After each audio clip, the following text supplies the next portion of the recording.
जो राम है, कृष्ण है, मानने वाले वो उसको पूजेंगे, मैं तो नहीं पूजूंगा, क्योंकि मैं राम को अब मानता ही नहीं हूँ। 1947 में देश आज़ाद जब हुआ तो हमें अंग्रेजों के समय में सनातनियों को, हिंदुओं को कुछ आज़ादी थी, वो आज़ादी हमसे छीन ली गई कि हम अपनी संस्कृति को नहीं पढ़ा सकते। मुझे राम के पर वोट नहीं देना है, मुझे गवर्नमेंट की परफॉर्मेंस के ऊपर वोट देना है। और जुडिशरी को ये कह दिया जाए कि मोदी जी ने कराया वहाँ पे, इसका मतलब मोदी जी के अंडर काम कर रही है। क्या राम मंदिर को मुद्दा बनाया जा सकता है चुनावों को लेकर? जिस तरीके के विपक्ष इल्जाम लगा रहे हैं, तो उस पर थोड़ी सी चर्चा करेंगे यहाँ पर। तो अंकल जी, यही सवाल है कि विपक्ष जो है ना, वो बार बार ये कह रहे हैं कि राम मंदिर का मुद्दा बना के चुनाव लड़े जाएंगे, ऐसा कुछ है क्या? राम मंदिर का मुझे नहीं पता कि पॉलिटिक्स में राम मंदिर कहाँ से आ गए। बिल्कुल बिल्कुल। मुझे तो पता है, मैं बचपन में पैदा हुआ था, मेरे माँ बापों ने राम को, मैंने रामायण देखी है, मैं जाया करता था सुबह से और रामलीला देखा करता था, मैं पक्का पुजारी था। धीरे धीरे मुझे पढ़ना चालू हुआ, मैं पढ़ाई कर गया। पढ़ाई करने के बाद मुझे ये पता लगा कंपैरेटिव स्टडी क्या होती है। मैंने कंपैरेटिव स्टडी की, मैंने ये फाइंड आउट किया कि जो जो उसमें विख्यात है रामायण में, मगर वो तो इतिहास में है ही नहीं कहीं, और जो इतिहास में नहीं है तो मैं उसको कैसे मान लूँगा? या तो मैं शिक्षा को मान लूँगा, अनपढ़ रहा हूँ तो अच्छा रहेगा, या अगर शिक्षित मर गए तो मैं नहीं मानूंगा, कोई माने या ना माने। जहाँ राम का मतलब आ गया, राम को मैं अब मैं प्रकृति को मानता हूँ। मैं ये कहता हूँ मानव सबसे बड़ा है, धर्म, मानव धर्म सबसे बड़ा है। मानव को मानना चाहिए, एक दूसरे के दुख में काम आना चाहिए, एक दूसरे को सहयोग देना चाहिए। हम ये कह रहे हैं आज की, मुझे राजनीति से कोई लेना देना नहीं है। मैं ये कह रहा हूँ बिकॉज मैं एक राजनीति का पार्ट नहीं हूँ, एक समाज का पार्ट हूँ। मैं अपनी वोट देता हूँ, मैं डेमोक्रेसी में रहता हूँ, डेमोक्रेटिक शासन में रहता हूँ। अब ये जब मेरी वोट से गवर्नेंस बनती है, गवर्नेंस क्या कर रही है, वेदर गवर्नेंस आम आदमी के लिए कुछ काम कर रही है या नहीं, जिसमें मैं भी आऊँगा, तो मेरा देखना एक फ़र्ज बनता है। अगर वो नहीं बनता, मुझे राम के पर वोट नहीं देना है, मुझे गवर्नमेंट की परफॉर्मेंस के ऊपर वोट देना है। मुझे ये देखना है कि डायरेक्टिव प्रिंसिपल्स हो रहे हैं, संविधान के अनुसार काम हो रहा है या नहीं, या कोई अमेंडमेंट किए जा रहे हैं वो नैतिक हैं या नहीं, ये काम मुझे देखना है। उसके बाद मुझे डिसाइड करना है कि मुझे किसको वोट देना है, किसको नहीं देना। I am not a politician, I am not bound to cast my vote in favour of the BJP, Aam Aadmi party और कांग्रेस। बिल्कुल, हम पब्लिक है, हमारे सवाल है सरकार से। Part of the public, being a member of the public, part of the public, I am pronouncing all that. मैं तब दे रहा हूँ, मेरा कोई राजनीति से कोई लेना देना नहीं है। अब मुझसे कोई प्रश्न आपने पूछना है तो पूछ लीजिए। आप कह रहे हैं राजनीति से कोई लेना देना नहीं है, लेकिन 22 तारीख को जो राम मंदिर का उद्घाटन हो रहा है, अब ये माना जा रहा है कि बीजेपी की वजह से ही हो रहा है ये, इससे कितना मानते हैं? बीजेपी की वजह से ये देखिए, जजमेंट आया है और जजमेंट आया है और जजमेंट में एक ट्रस्ट बनाया गया है, वहाँ वो बन रहा है। बीजेपी के पास इतना पैसा नहीं है, बीजेपी के पास ये उसमें जो ट्रस्ट में मेरा भी पैसा है, सभी का पैसा लग रहा है। केवल एक व्यक्ति को क्रेडिट दे देना गलत बात है। जो राम है, कृष्ण है, मानने वाले वो उसको पूजेंगे, मैं तो नहीं पूजूंगा, क्योंकि मैं राम को अब मानता ही नहीं हूँ, मैं तो प्रकृति को मानता हूँ।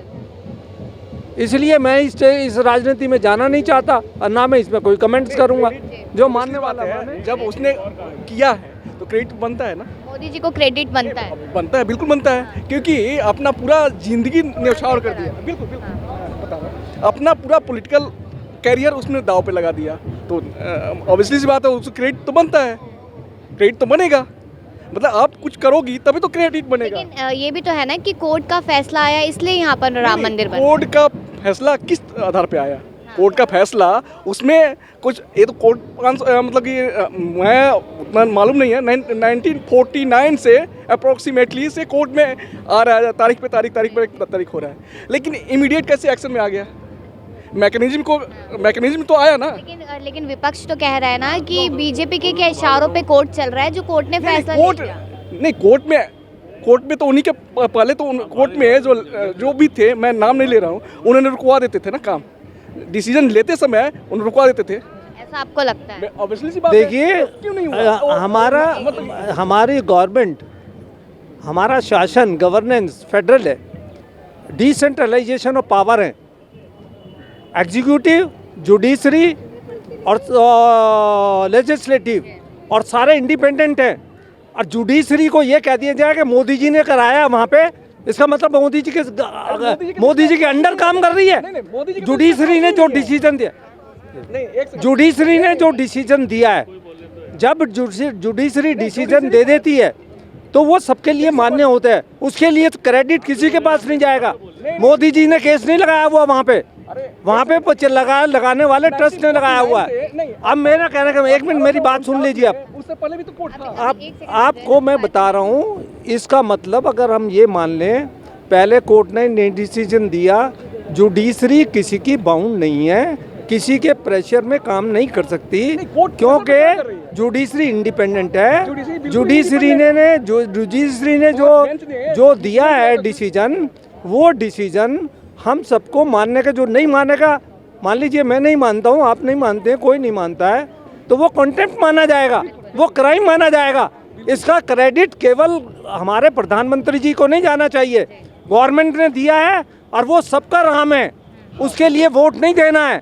वोट हमने देना परफॉर्मेंस के हिसाब से, कोई आदमी क्या काम कर रहा है क्या नहीं कर रहा है, आपका ओपिनियन है ना, ये बात आपका क्या ओपिनियन? नहीं ओपिनियन हर किसी का अपना अपना ओपिनियन। मैं वही पूछ रही हूँ, आपका क्या है? जो आप करेंगी, आप जैसे मेरे से क्वेश्चन कर रही हैं तो इसका आंसर आप ले रही हैं, तो क्रेडिट आपको जानता है ना कि मेरे से क्वेश्चन ले रही है। जो करेगा वो क्रेडिट ऑब्वियसली सी बात है लेगा। वही तो सर कह रहे हैं यहाँ पर कि कोर्ट ने फैसला लिया, वो किसी प्रेशर में नहीं लिया ना, प्रेशर में डिसीजन नहीं लेने दिया गया। अभी तक प्रेशर की वजह से डिसीजन नहीं लेने दिया गया। पहले प्रेशर था, ऑब्वियसली सी बात है।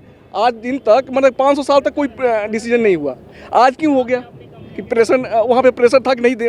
अभी पिछले बार जो कपिल सिब्बल जी ने रुकवाया था कि नहीं ये क्रेडिट ले लेंगे मोदी जी, इनको ये सारे तो ऐसा कुछ है क्या कि बीजेपी राम मंदिर के नाम पर ही? बीजेपी नहीं, बीजेपी की राम मंदिर की बात वो अपने कोर एजेंडे में था, बीजेपी का कोर एजेंडे में था। ये तो एजेंडे में था, 2014 से 2023 आ गया, एजेंडे में नहीं था। उससे पहले से था ना, तो 2014 में बात नहीं हुई, 2019 में बात नहीं हुई। नहीं 1989 में हम लोग बहुत छोटे थे, 1990-89 में जब हम लोग छोटे छोटे ईंट लेके घूमे थे बचपन में, बहुत सारे दरवाजे पे घूमे थे, और 2-2 रुपया या 5-5 रुपये का वो टिकट अभी भी मेरे यहाँ सेव है, तो लेके घूम रहे थे। तो क्या उस समय कोई नहीं था ना, उस समय तो बीजेपी ही वाले एक आज उसमें के जो भी है, आज MP MLA जो है उस समय ईंट लेके ढोए थे, वो आज।